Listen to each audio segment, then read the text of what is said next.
Hello, everybody. Good evening, and welcome to this conversation about one of the city's most challenging or pressing issues.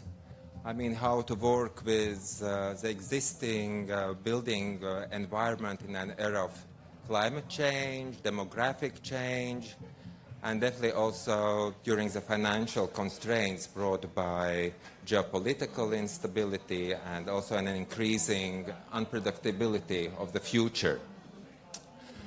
And this discussion is organized by the Dansk Kultur Institute and takes place within the framework of the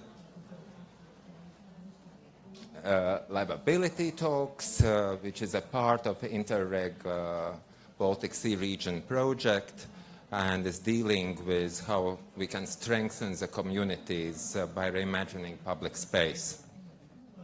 And tonight we are discussing buildings and territories that don't always fit in neat categories like abandoned industrial facilities, degraded territories.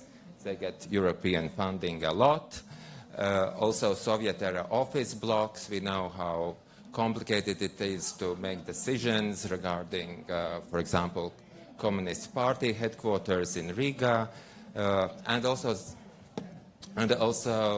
cultural heritage buildings like churches, which are not being in big demand in our society nowadays.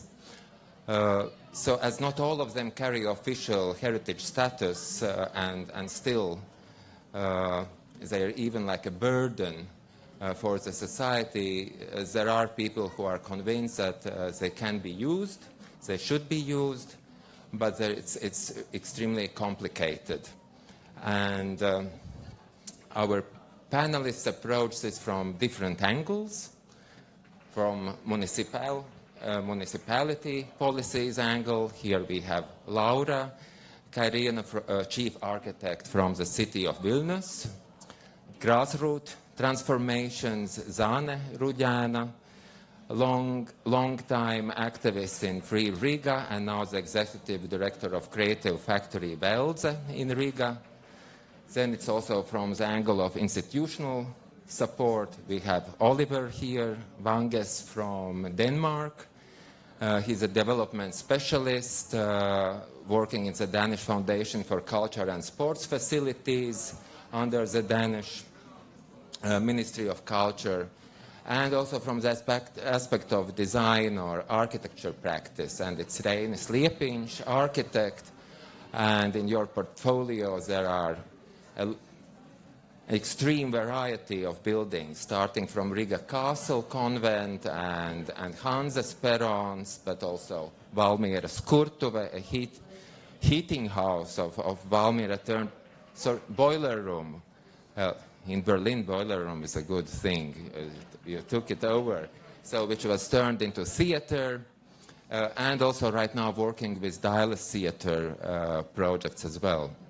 And each of you, I suppose, understands the sustainability as an energy efficiency which can be used. It's either this kind of social history and social memory, or it can be reusable materials, or there is this possibility to turn it into a community anchor. So let's talk about that. And before we start the discussion, I will give you, each of you, floor for a short 5 minutes presentation, telling about what you are doing, what are your pet projects, what are your policies you try to implement, and then we can go to the second part, discussing what's common and where our opinions differ. Start for me? Yeah. Go on. You can see it here. Go on. So we pass. Laura, here Hello. you are. I'm Laura. Nice meeting you. It is the first time for me here in Lampa Festival. It's a big honor seeing such great audience, and I'll try to share my experiences. I am a chief architect of Vilnius City just 1 year and a half. I'm just new one that wants to change something, to change the world, if it's possible, to do what's in my mind. And I have a strong belief that the city is created for the people and with the people. And my goal is to involve people in designing and planning. Me with my team are working of attracting people in different platforms, real-time discussions, meeting architects, communities. I believe that some solutions have to go from bottom to top, not from top to bottom, since we are democratic countries. So I will be just sharing several examples of 35 years of independence of Vilnius change that I had the possibility for preparing this festival to pick and cherry pick the examples that are good ones and can be presented and can be learned.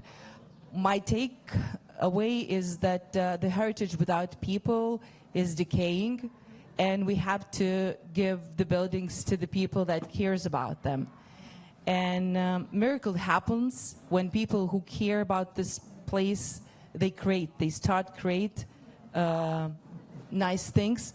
Here you see one of the example. It's named Hook, Kablis in Lithuanian, and we have really nice transformation from Soviet era building that has been given to creators in a rent form, and it's now really vibrant place for different venues, and the physical stage has been transformed very little, but very creatively, and with little investment we have very vibrant artistic places. We have showcases there, we have discos, we have artist venues. And it's not only for young people. Different kind of artists can create and present their ideas, and it's adapted. And this building is living on the sense of the rent, but not on the ownership. We have the city garden. Also, this is transformation, another Soviet building. So here are some impact and takeaways, and this inclusive events, now it's taken a huge drive at the present. The artist is inviting the international artists to create in this location. It's really not very nice building we have, but the artist converted it, and he had this red masterpiece. It's an oven, and the community is gathering to bake some pizzas, to bake some cakes or breads, and discussing the things. They have these kind of gatherings and artistic events.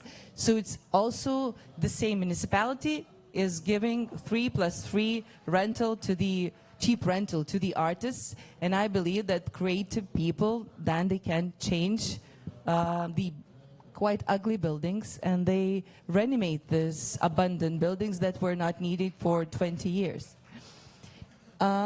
Another beautiful example is our prison that was moved several years ago from the very center of Vilnius, and it was transformed to the cells of artists, and the artists do create there. They rent the places in the cells where the prisoners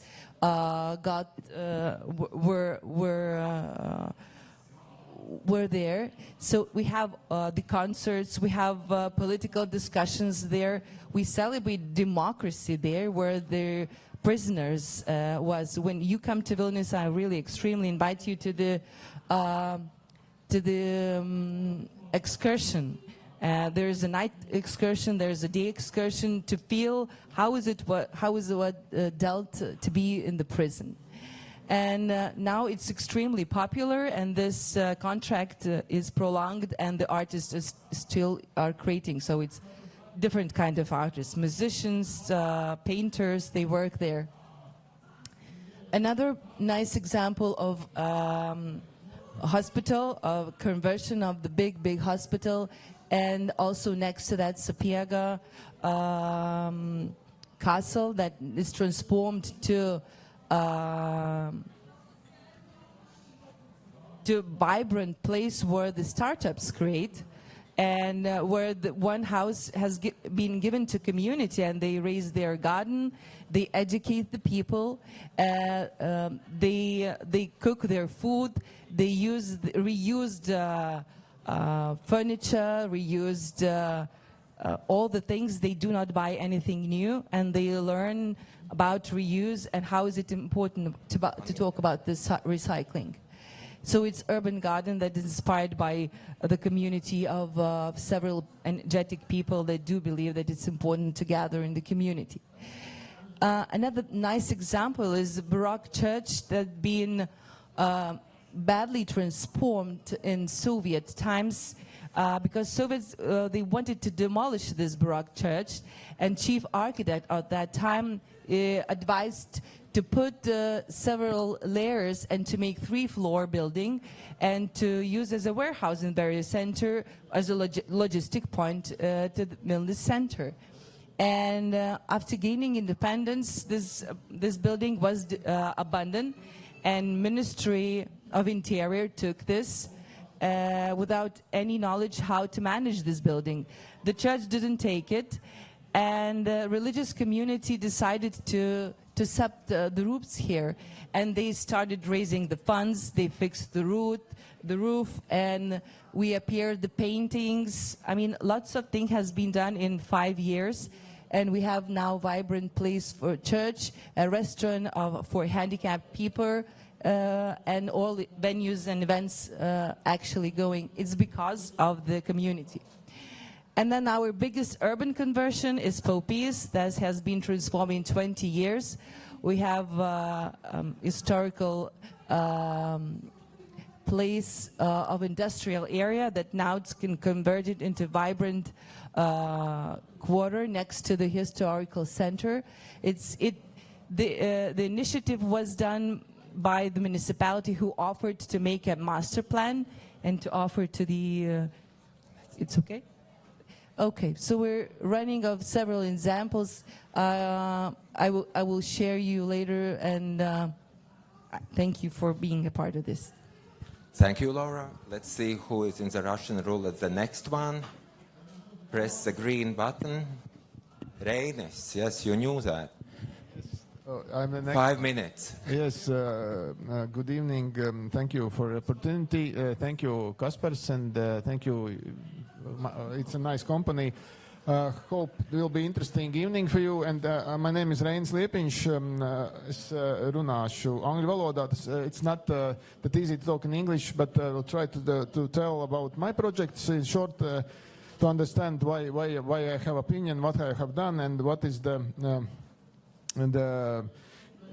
things. So my short presentation is for heritage transformation. Riga Castle, Valmieras Kurtuve or Boiler House, Dial Theater, and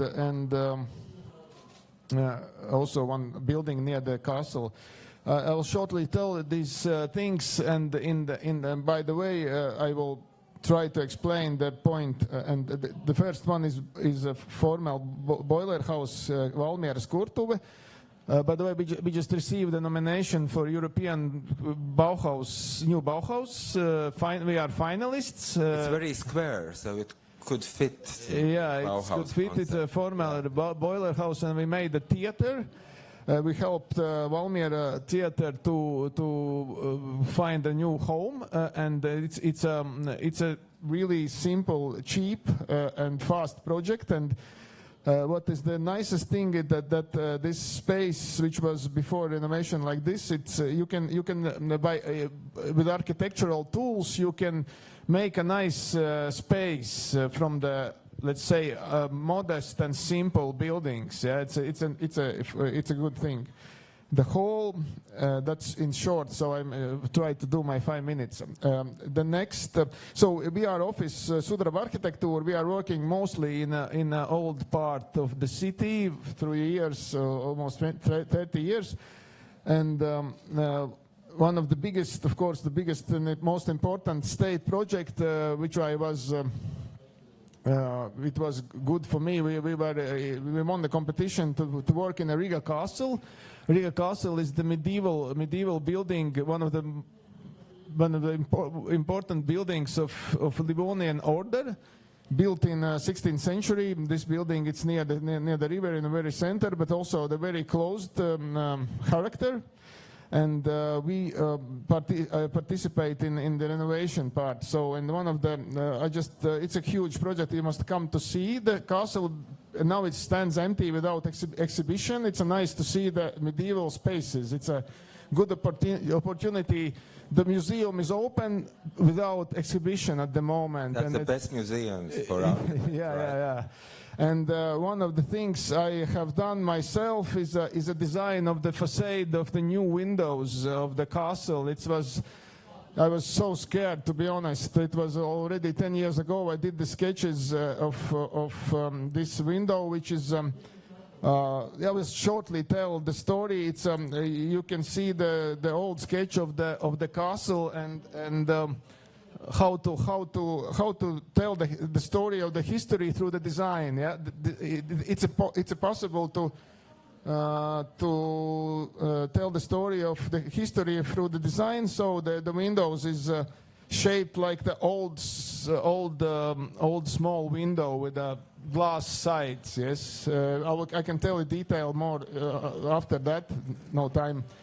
And the other thing was important was the former chapel or a capella or church. We removed the slab from the 19th century, which was a really complicated part, and we remade this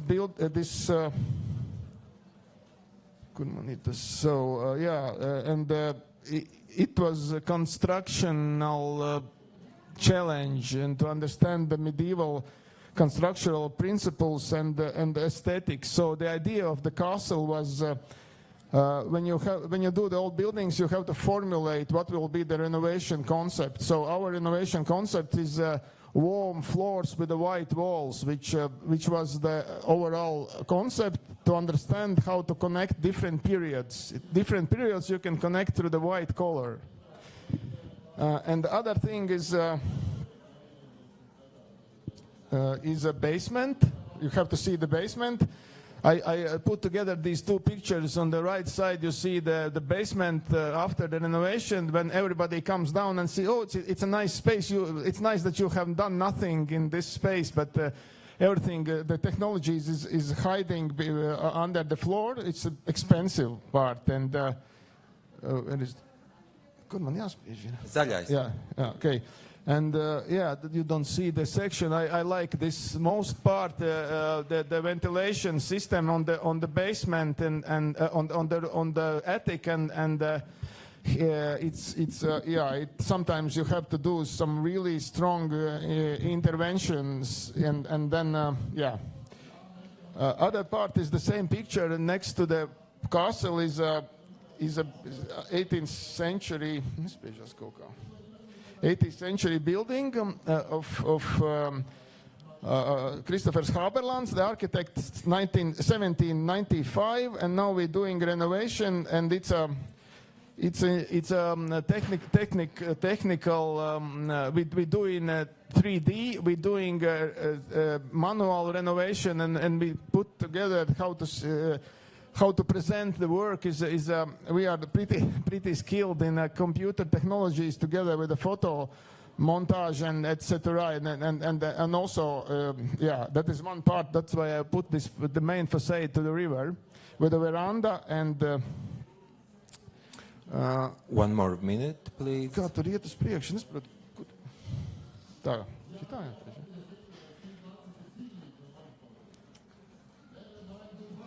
Mums laikam neiet tā pults īsti. Jā, nu labi, tad es iešu priekšu. So, and the other was, I'm really proud of the same building is a basement renovation where we have, I developed technology for to deeper down the basement with a special foundation system without piles, much more cheaper than the piles and much more cheaper than other technologies. We just save hundreds of thousands, let's say, for that, you can do it by parts. Another thing is really impressive beams. We have 13 meters long beams in the attic. Yeah, that's a value that we opened. We didn't know it before. And nice detail, last detail from this project is windows. We do an innovation.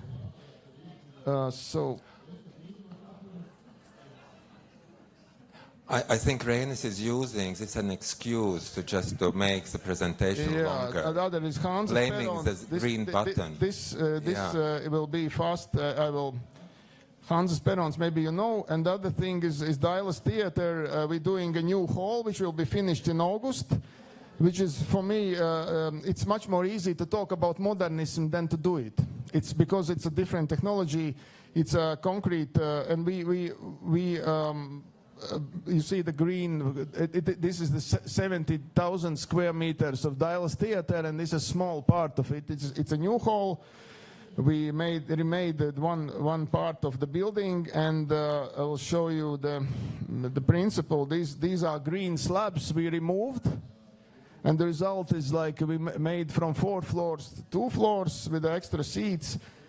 It's a picture from the September last year, and now it's a finished already rehearsal, and the last minute I was told that it's not my project. It's a Riga castle. It's a Cēsis castle. Why? Who is interested in Cēsis? Yes, but why I want to show this? This is a Cēsis castle.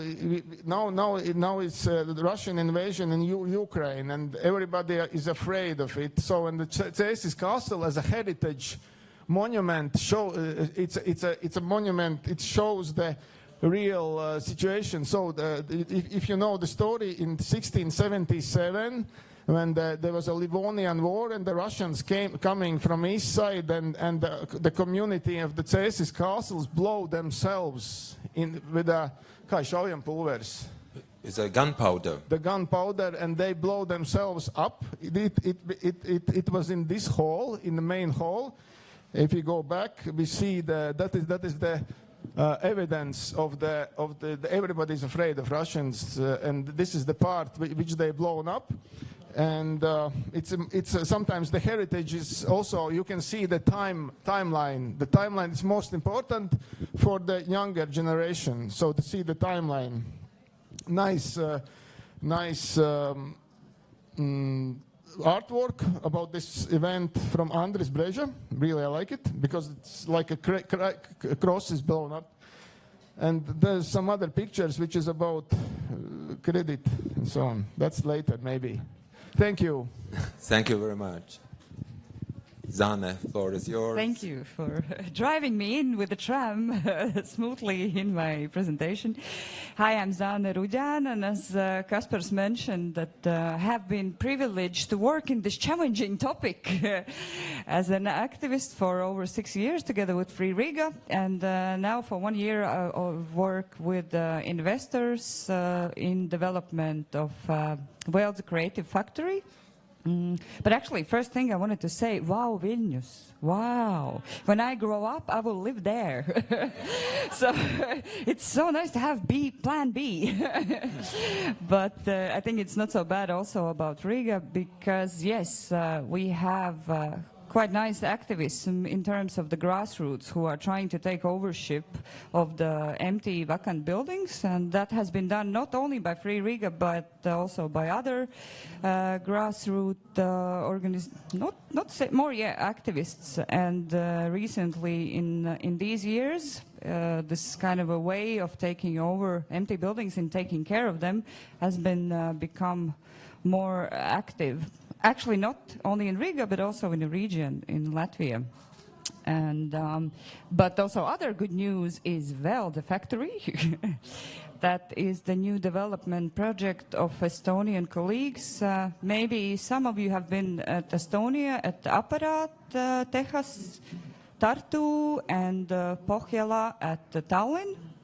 These are the projects of those developers who are now taking over old lemonade factory at Matisse Street. Well, I will try to push the button, but no, puslam for this. But first of all, the picture of you don't see it. Oh, now yes, that's why I mentioned the tram because I saw it there. So this is Velde. Actually, 200 years ago, built it as the village of the beer brewery. Then later, in my youth, became very famous by producing Pepsi. So if you come to visit us in excursions, you can actually smell 40 years old Pepsi. Yeah, we do that. We have them in the basements and we give the possibility to smell them. And today, our plan is, what do you see? So the first slide is what happened in Velde in this year. A lot of demontaging and renovation this and there, because we are approaching the first phase when we create the creative factory. So all first floors will be open and accessible to the public. And then in a few years we will build the next layer of this village by building several apartment buildings. What is the good news? This is not a typical gentrification. Don't be afraid. Our Estonian colleagues are with the great values, and really the idea is to create this living village at Riga. The small example of how what is our renovation approach. This is our office, where we basically left everything we had, the walls, the electricity, and put some new installations by cherishing actually the former design that has been there for centuries. And these are also our famous basement attics, where you can smell 40 years old Pepsi, 3,000 square meters. The gossip is that it leads actually you to other sides of Riga. So it's the people say it's much more bigger than it is right now. This is me, this is boring. And then, for now we are open already for the events. And also we have boiler house as well, but I don't have a picture of it. So that was me in short. Thank you. Thank you, Zana. Oliver, last but not least. Thank you very much. And thank you for the Danish Institute for Culture for taking the initiative to share experience, which in my opinion is really, really important at this stage. And next step would be more formal collaboration, but sharing experience is really so important, and thank you for this opportunity. You probably don't know anything about the Danish Foundation for Culture and Sports Facilities. That would be really strange, but we're also unique in the world.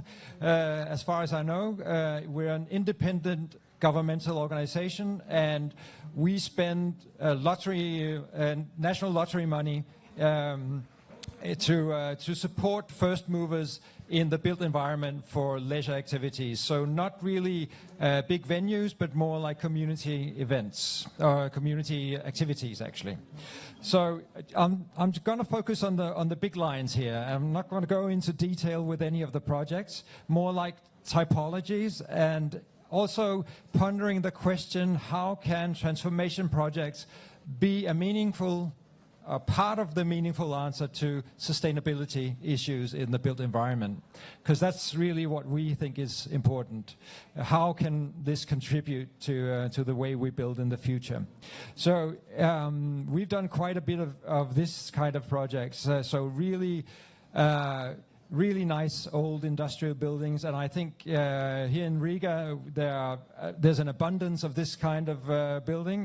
In Copenhagen it's not so much, but we've done a few, and it's really The trick, it's not really hard to get into a project like this, and it's also quite easy to attract investors because the buildings are just so attractive in themselves. This photo is from the Carlsberg Brewery, which was built outside of Copenhagen, but now is in the center of Copenhagen due to city development, and they're developing the old industrial structures.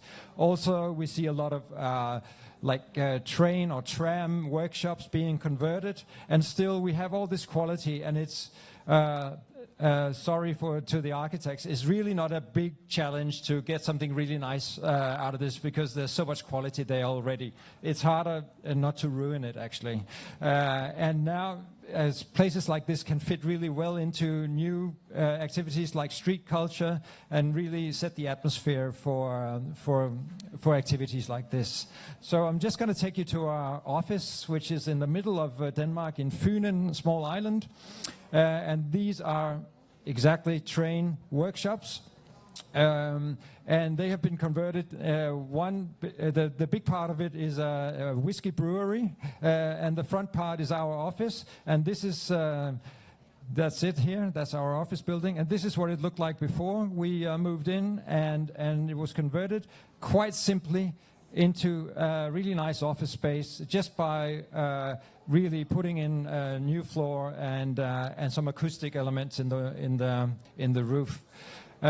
So having this kind of building that I showed in the start is really sort of what I would call first generation transformation. And now we're moving into second generation. And this is more tricky because there's not that much architectural quality in this kind of building. So how can is it actually possible to convert this into attractive leisure facilities? And we were very much in doubt in our foundation, and for a long time we avoided this kind of project. But we took on this one, an obsolete windmill storage building in Jutland, which really didn't have much to offer. And with a simple transformation, or sort of medium transformation, it was converted also into a street sport hall, just with light elements, wooden elements, cheap materials, easy to change, and just using the original structures as well. And it's been a huge success, especially for the kids and young people that were not already active in sports clubs. So it's a new environment, basically, and with a new vibe. And this is what I'm trying to get at, that the value you get from building not for purpose, but in existing buildings, is something that you could never build for if you built for purpose. So all these informal areas, you would never build them in a built for purpose project. And that's the added value. And here's an example. I'm just going to take you quickly through this, because in our sports facilities, they are really bad at being meeting places for everyone. They are very functional, but they're really bad and not very cozy meeting places. So this converted space has really, with very few means, worked with the social aspect. So just in this picture, we have 3 different zones in and out of the activity, very close to the activity, the climbing and lying on the mattress, following your partner. And this one we never see in traditional sports facilities. This is what we call legitimate peripheral participation, with a nice, easy word. So she's actually in the middle there, looking at what's going on, figuring out, can I participate? And this is a situation we never see. Either you're in or you're out. Here you can be part of the activity without actually being active. And then the traditional one, which is the cafeteria. So just with simple means, 3 different social zones. And that's, I think, really the potential. So it looks like this from the outside. So it's a big conversion from the first photo you saw, which was this one. And then just finishing off with a really big scale.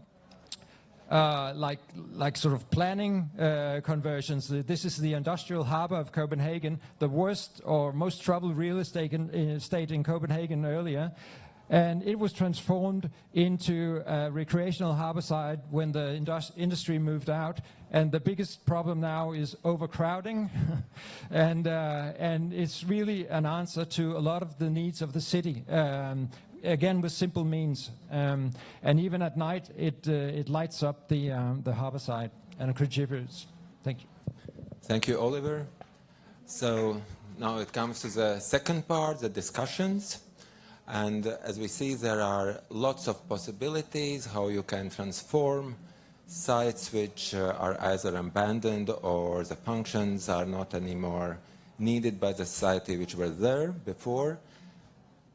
And Laura, from the perspective of a municipality planning, how do you evaluate the potential of an industrial site, church, or Soviet office building that has lost its original function? How or what role does location versus architectural quality or community needs versus financial aspects play in these decisions when you say, okay, we will work with this factory, but we will leave that one abandoned and decay? Yeah, I understand that active places in the city are much needed, and the decaying one and abandoned are the problematic places where the social aspect has their part, and we have to activate these abandoned places. And talking about Vilnius, it was never very much industrial city. Now it's not at all. And when this industry has moved out of the city or stopped being an industrial one, we have to rethink about the building and the sustainability. This word that is like a curse word nowadays. I connected with the rationality. We have the buildings. We have to make a mind how do we use them. And usually the heritage itself, what it is, it's really hard to deal with. Everybody think that it's a bureaucratical issue, how to make the papers, how to make the projects. And usually developers are scared of this, of these places. And more creative people, they see how to, from the different angle point of view, and municipality can empower the communities to start living this the places, because now it is like a first step. You give a startup, you put the function, whatever it is. It's sports. We have also sport facility examples, cultural examples. Then people understand that this location in the city is active, and then somebody who hadn't had imagination, they start creating next to that. So I believe that buildings need the people, because buildings without people are decaying, and municipality can give incentives to the ones that can create. So lower rental prices, just giving without anything, planning the master plans that, as I've shown you, and because there are lots of people that are searching for the places where to create and where to act. We just need to collaborate. And now, as a municipality, we're doing it very actively. We're connecting lots of stakeholders by understanding what's needed for the city, and we are sharing our buildings that we have. Thank you. And I wonder, Zane, do you have something to say about that? Let me ask, is there a risk that the creative people are exploited in this prototyping? And when you come in, you are coming from this grassroots movement of Free Riga. First of all, how you convince yourself that this is the case, this is a project where we will be on the same level with the municipality or with the developers. We will not be exploited. That will be a fair deal. And what is this sixth sense which tells you that, right, this is an abandoned space which is worth investment of the community or of the team you are putting together to take over the site? Well, firstly, I want to say again, Vilnius, wow. Please, wow. Exploit us. Yes, because what I hear is like the music for my ears. Can we sing it here at Riga? Because it seems like you have really understand the essence of how to build the city.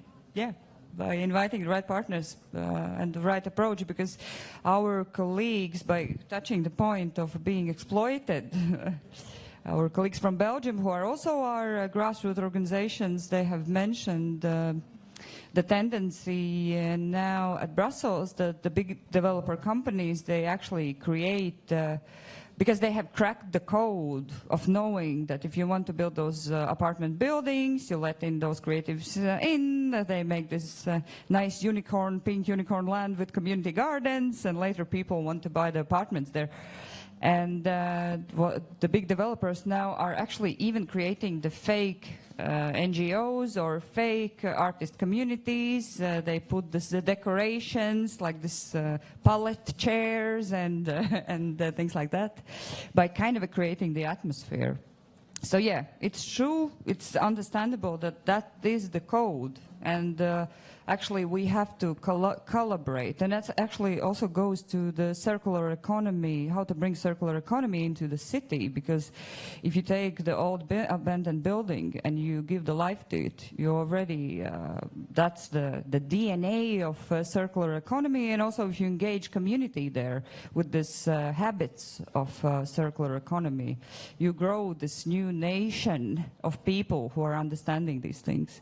So it's, happy, proud, but in how do we choose the objects to not fall in this exploitation kind of a we don't have a good experience with that. I can't give you any good reference, because honestly, what I have seen with the communities, with us as building project managers, and also with the developers, when they see the place, especially this romantic post-industrial site, they come and they see, I want this place. I don't care how much it will cost. And usually it is this impulse of feeling surrounding. And honestly, from all I have seen, there is always this mistake with Excel. You always assess that it will be cheaper than it will be in the end. And but this is any renovation work. It takes longer and it's more expensive than you planned.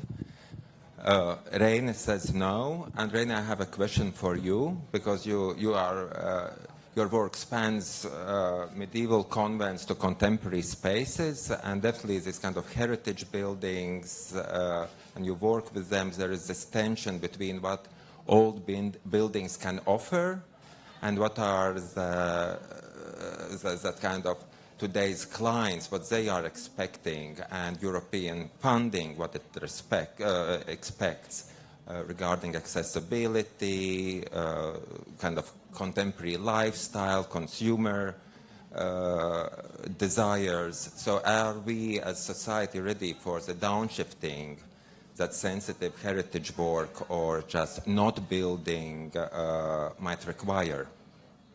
I didn't understand. Okay, once again, so when we try to revitalize old buildings, it comes to modern conveniences, that we expect hot water, tap water, we expect nice bathrooms, we expect good central heating. If it's a public building, we have to invest tens of thousands or hundreds of thousands in ventilation. Are we ready to say no to ventilation? We go for knitwear, or we are using warm slippers, or we take baths once per week.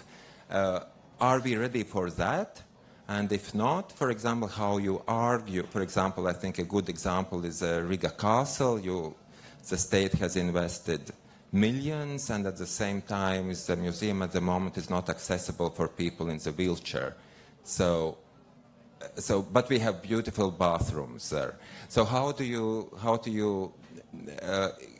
are we ready to use buildings in a different way, which doesn't correspond to our lifestyles, or we say, okay, sorry, this building is not going to be accessible?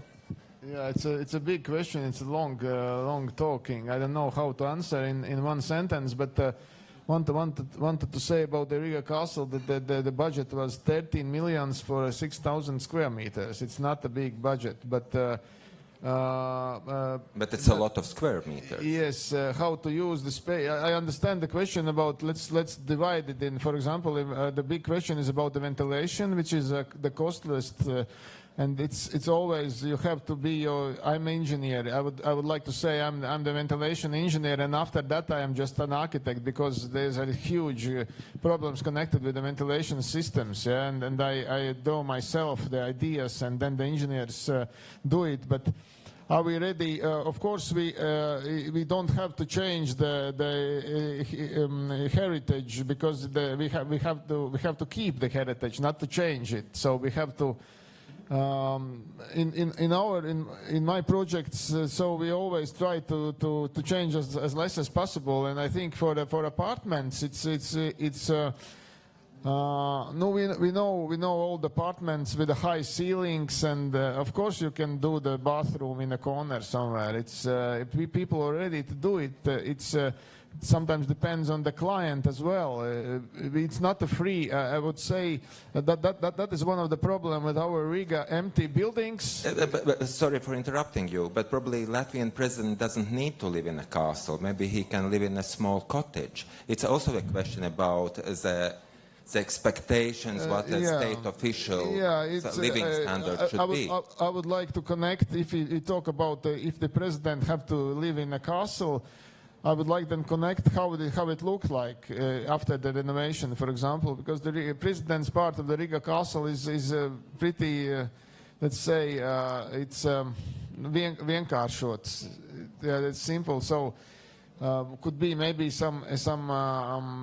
maybe it could be the scenario that if president want to live in a castle, then it could be somehow postulate the thinking, the ideas of the renovation, some controversial ideas, different controversial ideas. For example, this hall will remain without changes. There will be modern things, and that there could be a kaleidoscope of different solutions, for example, but this question is a really big one.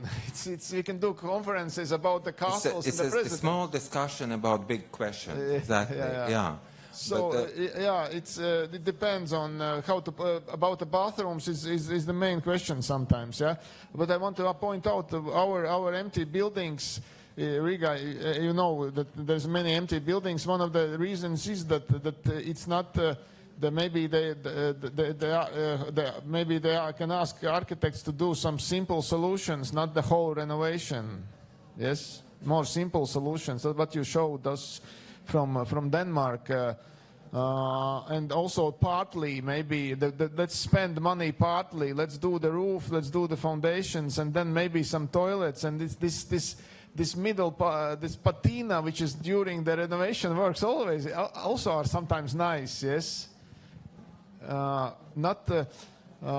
don't know about the money spending. This you can't turn your head without millions. It's not good. But there is a nice example we can compare. For example, this Stalin era culture house, which. And we compare it with Vef's Kultūrspils. There are two approaches how a heritage building can be renovated, and what we invest in those buildings. And finally, a good example yours.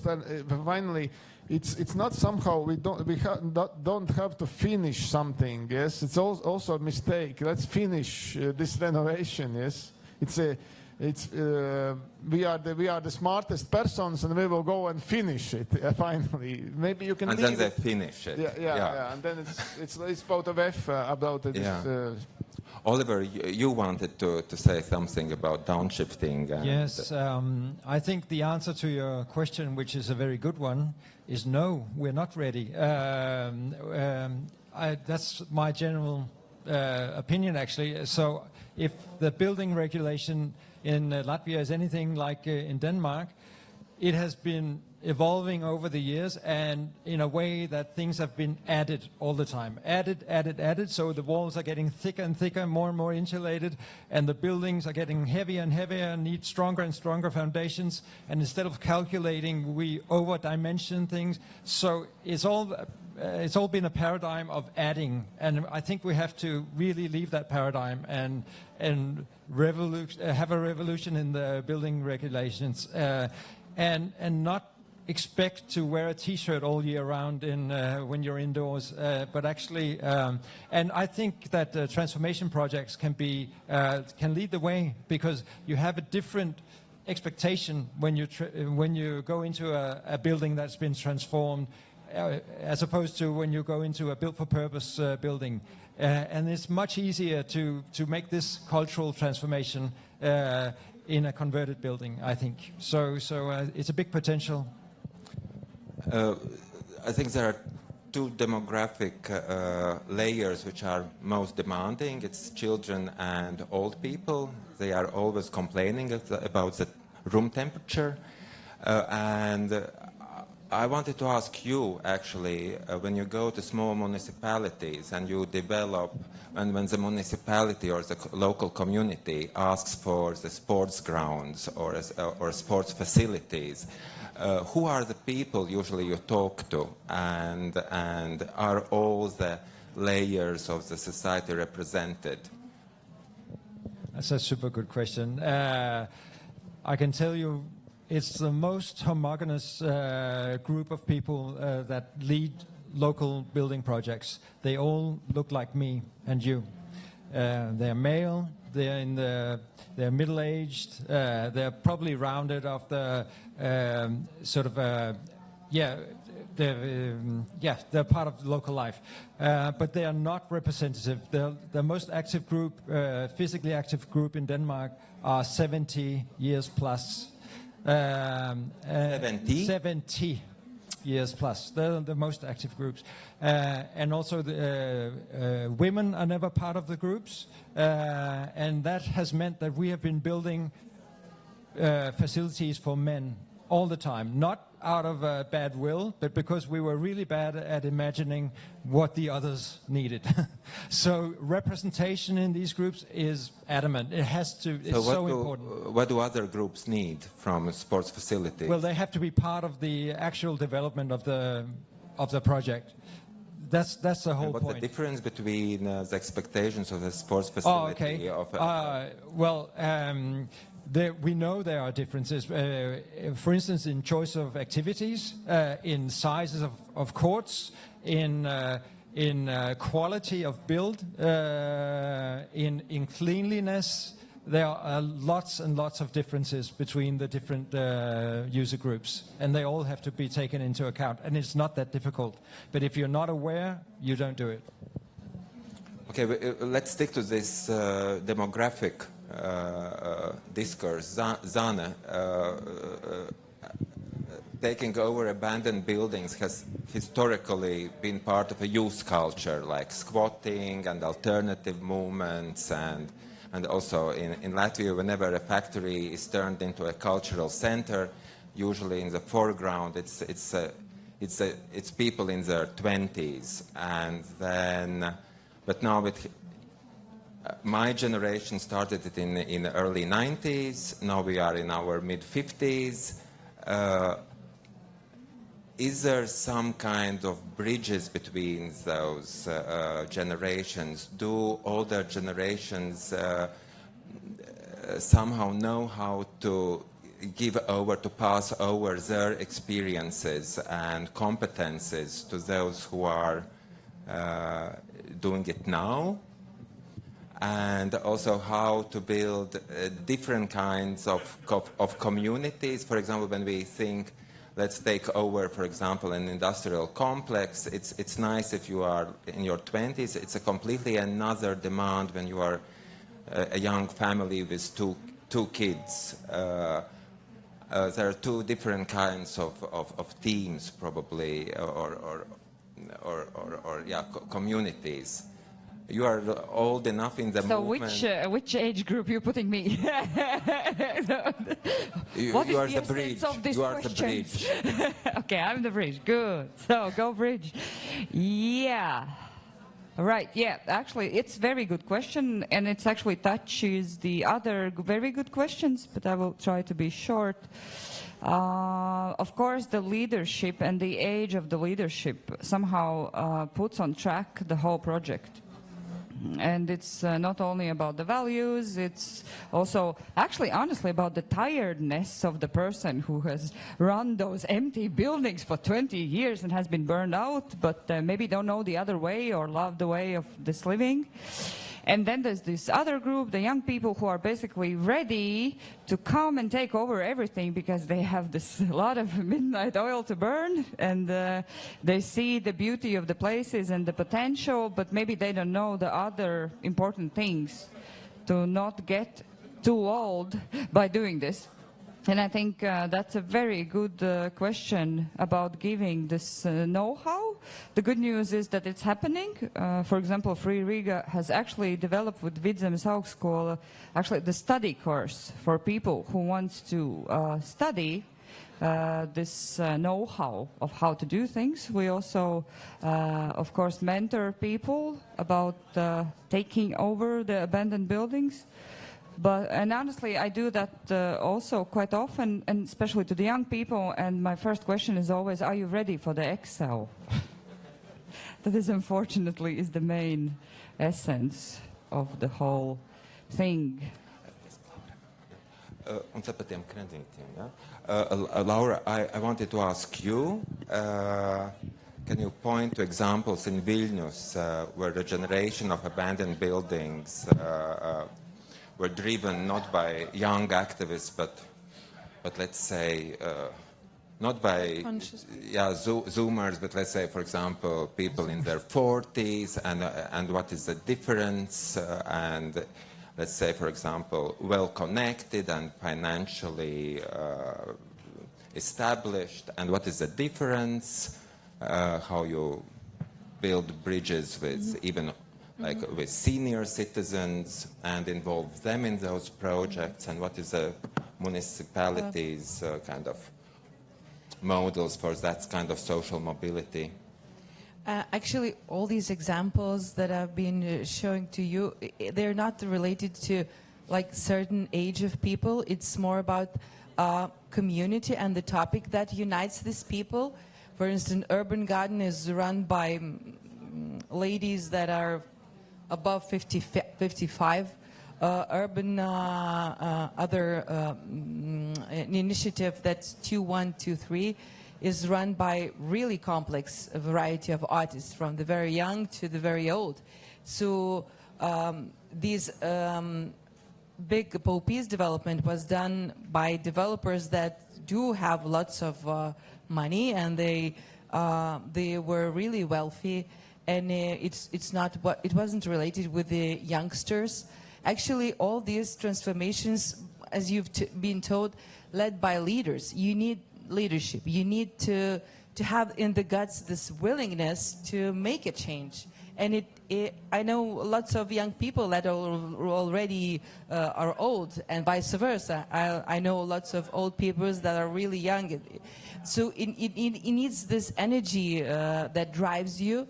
And we do distinguish. Actually, we see that these communities, they have something in common that drives them. For instance, one of the last industrial areas that I didn't have the possibility to present was led by the architects that moved their office to the completely unknown industrial zone. They moved their headquarters, and now all the fancy lawyers are making their parties there at this place that they didn't even expect. So, I mean, we have different layers, and it's not about the youngsters. Actually, I could say we're talking about the people that are conscious, that they're running their idea, they're giving the obligations, and they continue leading, because you have to lead the idea, and it takes time and energy. So you need to be conscious. Good. Reinis, I have written down a question for you, because otherwise you complain that they are too complicated. So, you have expressed concerns that encouraging young people to take mortgages early in their careers kills social initiatives and their willingness to explore alternative ways of finding housing. How do you think this affects urban development? are we losing opportunities for more creative community-driven approaches to how living districts can be developed? Yeah, thank you for this question. That I wanted to mention. You said that to look at Excel, yes, and I'm not an economist, but for me it's a little strange that you see some nice projects and then the next picture is what I put inside my presentation about the advertising for a bank advertising to take credit, yes. For young people, so that means you will pay all your life some 500 euros or 400 euros per month, and it's a huge challenge, and that's, I think it's one of the big reasons for our society that young people can't get their own apartment in a more easy way. So that is for me I think it's interesting how to solve this problem, because somebody will say that there's no other way than banks to help to give you the mortgage. So I don't like this word. It's hard to pronounce. Yeah, and nobody likes that word. Yes, everybody has it. But what we are laughing about is like we are laughing because we think that banks are normal. Banks are normal, maybe, but the percentage is too high because you have some problems in your life, then you delay the mortgage, then you pay again the percent, and that's not fair for our society. For example, in Eastern Europe, yeah, it's as we know, the bank crisis in 2008, 2009. What happened? Yeah, the banks stole your apartment. Many people immigrate, so we had. That is really connected to my topic about 450,000 Latvians who are abroad at the moment. So our building stands empty, and we talk about heritage, but the building stands empty because those who inherited have left. Yes, because other thing is empty space because of the supermarkets, etc. These are the complex problem with how to be. When I was invited to this conference, I of course all the time thinking about heritage. So these are the economic problems. That's why the heritage stands empty. So let's post. I don't think that our banks behave good. I don't think. Zane, do you have a mortgage? Can I complain about this question from other angle, where I agree? But I think the biggest problem of our society in general is the loneliness.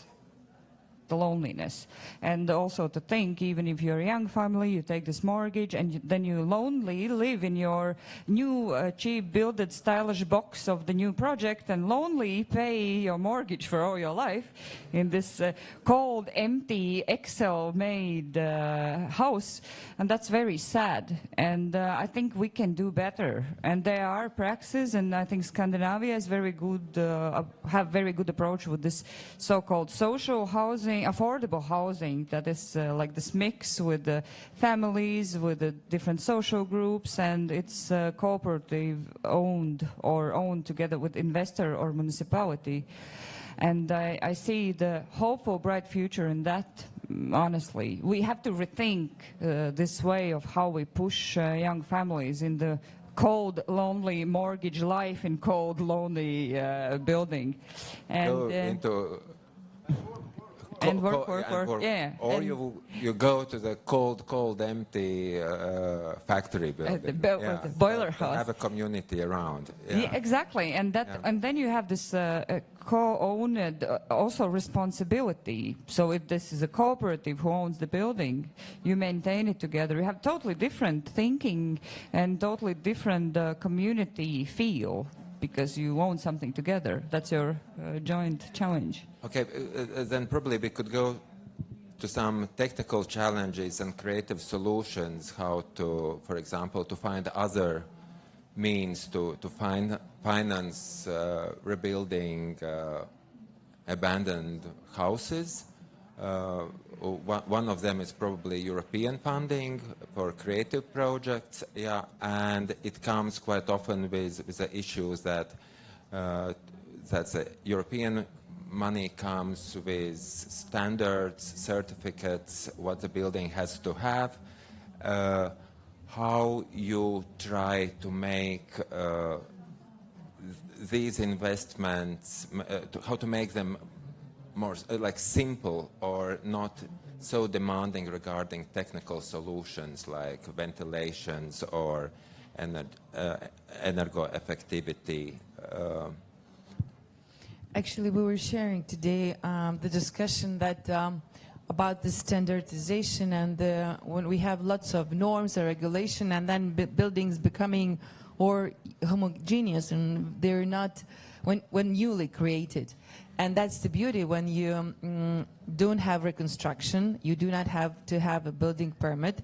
For instance, for the Raminta church that been showing to you, it hasn't had any building permit, so for 8 years it's been used without any official building permit, with little amendments done with the fundraise from citizens, from different initiatives, a bit from ministry. I mean, you don't need much, and that's the beauty and creativity, that the building is used without big changes, that you say, yes, we don't have ventilations. We have created the clever solutions for heating, but actually when the norms comes and all these big projects, and we prepared for this church a building permit, and then there comes these millions, and everybody's afraid, are we ready for that, for this big scale conversion?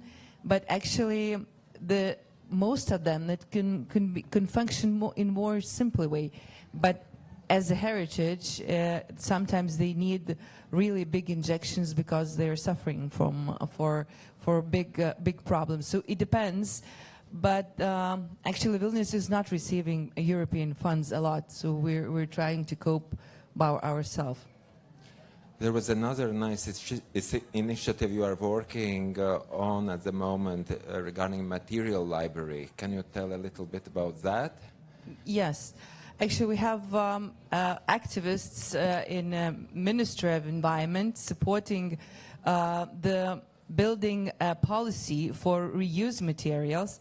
And we as a municipality offered the idea of making Vilnius City material library in order to make architects use the reused materials for their new buildings. And together with the ministry, we have an aim to demolish the Moscow house. I don't know if you know, but there is a Moscow house building in Vilnius center that we decided to demolish. And we decided to demolish in a clever way by reassembling piece by piece and putting this piece by piece in a library in order to use these elements. It's a really hard work, and after that, it's like our demo version. We're going to create the policies for the buildings to be reused. And actually, there's also private initiative that's been going on. So we're starting by trying to make a case study and then the policy for reused materials. So we want to make online building library, material library, so the builders, architects can use it and reuse it in order not to just throw away the materials. Reinis, how much you reuse the building materials in the buildings you try to modernize? First, I reuse the building. That is the.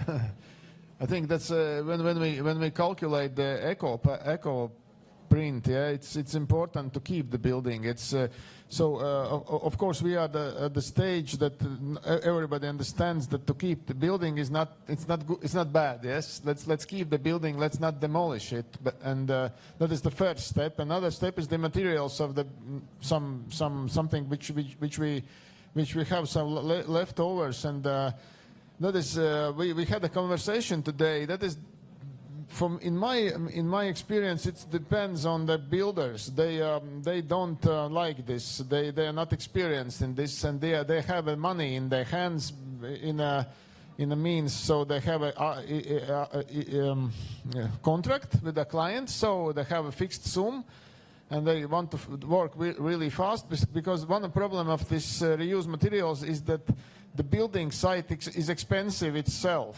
So it's expensive to keep the building site, all the wagons and the toilets and the cost. It costs. So they're all the time running, and I'm like don't throw this away, don't throw this away, and they are like becoming so. But it's not in the project. So, and that means we have to develop. Maybe if you look from the institution point of view, we have to maybe develop another part of the project, which is the material library thing, for example. But it's that is maybe we can list. We did it in a castle. We did it in this Anglican example, and for example, we in Dailes theater we reused the tiles, we reused many things also from the concrete as well, but it's it takes time, and it's you become the trapped in this situation, because you have a building. For example, in Dailes theater we have to finish in August, so it's 1 year. It's you run like crazy.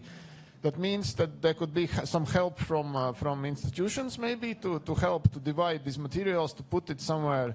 Otherwise, architects are always guilty, I have an idea to keep something. Okay, where is the timeline, the money, and you again, with your artistic ideas, please don't please allow us to build, yeah. To work normally. Yeah. That is, I think, the builder, the relationship between builder, a client, and the architect,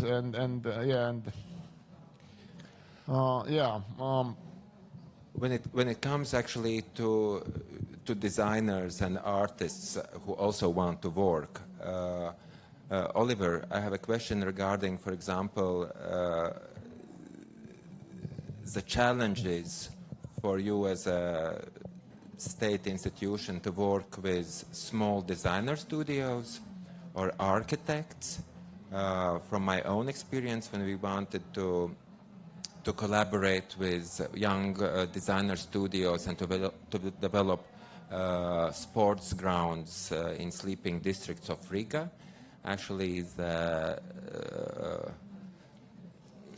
companies which look after those apartment complexes, they actually are scared to take equipment which is not with a certificate, if it's not safe, if the designers can't buy a certificate to prove that kids will not be injured, and we lose this kind of possibility to work with studios which can't afford to buy these certificates. Could you tell how you try to change it?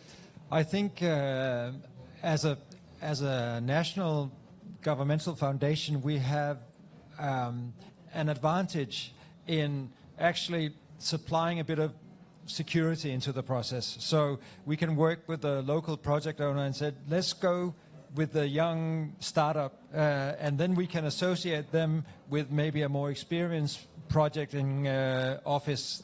So you have the safety of experience, but you also have the creativity of the young startups. So that's one concept we can do.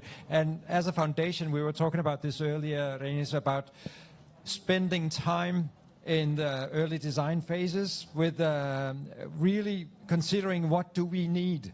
What's the actual need, not what we think we need from the start up, but we actually have to revisit what do we need and then only build what we need.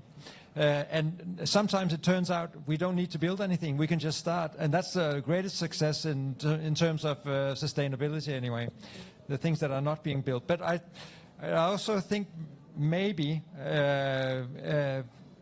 that in Denmark is a little bit more liberal with the safety codes, perhaps. I'm not sure, but even though the codes are national and even European, they are being administered by local authorities, and there can be a variation there. So if you can argue that it's a good thing to do. We find that it's easier to get through. But we get that question a lot, especially from Germany and other countries. How can you get away with constructing all these dangerous installations and not being sued? But it hasn't been a problem. And we've existed for 30 years. Thank you for that. You are developed much more further. I just want to mention small thing. You ask about new companies, small companies. So what we have in the state, for example, valsts nekustamā īpašuma, the state company, it's not possible for younger companies to apply because they need insurance, the big insurance, and it's absolutely not fair. And now, but become there is a big offices in Latvia which are not creative. You didn't find in their portfolio, but they have an insurance, and then there is a small offices, nice, which do the architecture. And I think we have to change something in this direction. What you said, you're looking for some special things, and for our state, they just look in these papers. What do you have insurance? Do you have overturn? Which is year overturn? What does this mean? Yeah, because maybe you don't want to work in this year. Yes, you have to participate in the competition. If you have a year overturn in 3 years, for example. 700,000, yeah, but you are a good architect and you have done very nice things 10 years ago, for example, yeah. And you have no mortgage. Yes. Yeah. And is there another option? Do you think that society is ready for unsafe places? You mentioned yesterday unsafe playgrounds, which are popular in Norwegia. Could you tell about that a little bit? Not unsafe, but it's called risky play. Risky. Yeah, exactly, risky. And it's the thing is that the science has been done to actually show that this is a type of or types of activities that children will look for and always go for. So it's like high speed, getting lost, getting into fights, and all this kind of. We can't prevent children from being children, and that's not the point, I think, of raising children either. So and not only children, I think. I also love risky places and playgrounds. Can we also cruising areas at night time, for example? Oh, okay. Yeah. So that's maybe a different category. But can we build the environments that actually stimulate this kind of behavior, which is super interesting? It's about about challenging and getting better at what you do. So those are some of the things that children really go for, and also grown-ups. I know that also the same investigation shows that more risky playgrounds, they get less accidents than the ones that's adapted for children, and they because when you know that you're going to the risk, you think you start to be cautious. But if you think that somebody has thought everything for yourself, I mean, you without brain doing things, and the statistics shows that these risky playgrounds, they do not have accidents. Are you ready for a risk to take questions from the audience? Yes, then probably you could give us the seal option. While we are waiting, you mentioned between the gap, you have a birthday today, Kaspars. It's a gap between the... Yeah, I'm this older generation, squatter. Yeah, exactly. With a mortgage right now. Yeah. Yeah. Thank you. So here is Slido. You know how to use it, I hope, with your mobile phones. Or there is also a microphone in the audience. I'm not using the Slido right now. I'm the old generation using a microphone. Okay, thank you very much. We have touched upon a variety of really interesting subjects, and I would like to go more in depth with all of them. But for now, I would like to focus on Oliver, when you make these community spaces where you say that it should meet a lot of different needs in the same place. And then I've also heard you say that this have to be facilitated. You need to develop leadership that can facilitate that this will happen. And this is also a parallel to what Sanne said about loneliness in the cities, that maybe we can't just make some really, really nice places to live. We really have to facilitate that people will interact. Yeah, and then I will just note that Copenhagen just got first place in some award, best city of the world. But I will also say that Copenhagen is only for the rich, the privileged, and those with all the resources. So Come to Riga. Yeah. yes, okay, thank you. That's increasingly true of Copenhagen, I would say. Sort of a general gentrification. But back to the question about it's been a very painful journey for us to realize that we actually just can't build the buildings and create life. So life comes first, and all our projects start with being super curious about the local problems, and also explaining to the local project owners who may not have done any building projects before, or typically they haven't, to let them understand that they don't have to know everything, but they know everything about their own needs and demands. So that's their expert role.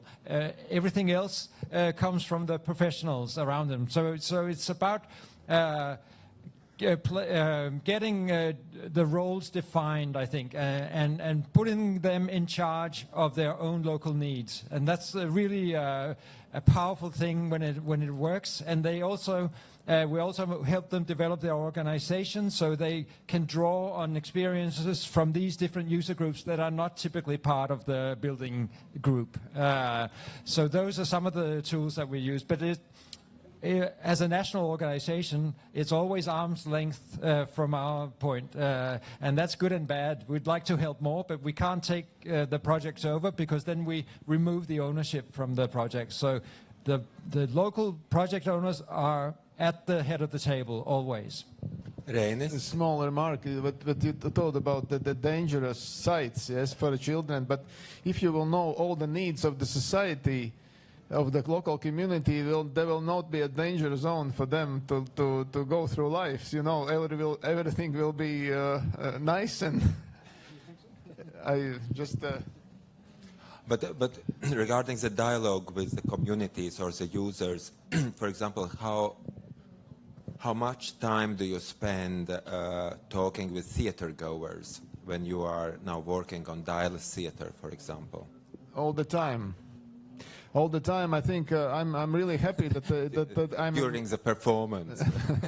No, that I'm involved in theater, because all the theater is about what's going on on the stage, not in the hall. Yes, the stage technologies. I mean, overall, not just the simple technologies, lighting, but what's happened backstage. It's interesting. Also, today we visited Hanzas Perons. The main thing is this corridor between the main hall and the kitchens. Yeah, that is the main part, and we talk a lot, and I'm happy because the theater people they don't ask stupid questions. I'm surprised. They just when I get a sketch, I give a sketch, they just understand what it is and say, "Well, this is nice, but let's do that way," because they are prepared to think fast in terms of stage art. Yeah? They have to be fast, and they somehow are really technically, artistically, and also from the human point is we talk a lot. Thank we talk you. a lot, and that I like most part of this job. I will give the possibility to answer to this first question, and then there was a question from the audience. So how to tackle the problem that sometimes it is more expensive to renovate an old building than to build a completely new one. There are cases, but is it always true? No, The I aim don't. is architect. It's we talked a lot these days about the sentence. About the sentence, I think it's a mantra of the builders in Latvia. It's a mantra of the builders. Many skillful carpenters are working abroad at the moment because the general contractor don't pay them normal salary in Latvia. And I think personally that an old building is not more expensive to make a completely new, because we don't know all the stories about the new buildings. We just see the front pages. I'm not agree with that one. Thank you. Municipality, do you think that it always depends on the building, right? I think that for me as a city planner, I mean, we cannot buy the history. The time is really very precious. So we cannot calculate the history. It's really precious and we need to preserve. We've discussed in these days that heritage is a part of our history, is our culture. So we need to create something new, but we need to understand all the steps of the history we've been passing through. So it's not comparable, new and old. We need both. We need both, but it's all the creativity of architect to make the price not over budgeted. And I saw lots of nice projects that has not passed big budget. It's a mantra, like it's very much discussed, but the reality might happen vice versa. Oliver? Yeah, is just it shortly. mantra? Yeah, I think it's maybe sometimes the case that it's more expensive, but you also have to have more than the financial perspective, because these materials in existing buildings have already been harvested, and we need to put much more value into the harvested materials that are already in use. So for us as a foundation, it's not about saving money for us. We're happy to put in money in transformation projects, even though they become quite expensive, because the materials are there, it's more sustainable. Yes, please. Yeah, thank you, Kaspers. Jonas, maybe I should mention this respect, LU lecturer, also Risiba lecturer. I need to take up the ball that Zane was playing to me with ice. I mean, I'm co-founder of Free Riga from the very beginning, and I was back then, 48, 47? So I'm turning 60 this year, and I'm not anymore actively involved in Free Riga. I gave up on that, but around me are several generations of Free Riga that I worked together with through all of this time. So, I mean, I feel a little bit in this moment obliged to really say that. I think we are running very successfully in Latvia in this respect. And I hate to always pull out these sorry DKI, but there is the big Denmark and the big Copenhagen. I think we are big Latvia, and we are doing fucking good in certain things, and we should really appreciate that sometimes. Especially also when I'm considering what is directly sitting next to me, my just recent master and bachelor students from Riseba architecture, and what we have been working on together was very much exactly this: how do we actually work on the communities? How do we actually talk with the recipients and with the users and the ones who own everything? So what all you have been talking about is nothing else than community work. It's all the time coming back to community work. And as being somebody who's for 30 years doing community work, I feel that there is this, and living 25 years in the Baltic states, and sorry, Reinis, it's not only Latvia, it's a post-Soviet issue. Sorry, it's really like Lithuania, Estonia, it's all over, it's even in Poland, you find it everywhere. And the central issue is trust. The cooperatives you are looking for, they need trust. I don't build up a cooperative to build a new house when I have no trust in you, Pilsētas, to actually build the house together, or the street. You are very much on the streets to do something. So if I have the trust in the community and I build the community together, then I also actually have a successful outcome. So less of a question, more of a comment. Thank you very much for super discussion. Thank you. Maybe one more question from Silo. We have 2 more minutes. And Zana, I think we talked about that in yesterday. It's about this. What would you like to see more from national and local policymakers in terms of old building abandoned spaces? And you mentioned that having worked in Free Riga or in with community projects, that you know that there is some kind of timeline of every community which starts to regenerate a building, that there are, like in any relationships or marriages, that there are, in 2 years comes the first crisis, how you redevelop that beliefs in each other or trust. So can you imagine that the municipalities could counsel people who would like to take care as a community for old building or abandoned industrial complex? I didn't understand the question. What's going on with me today?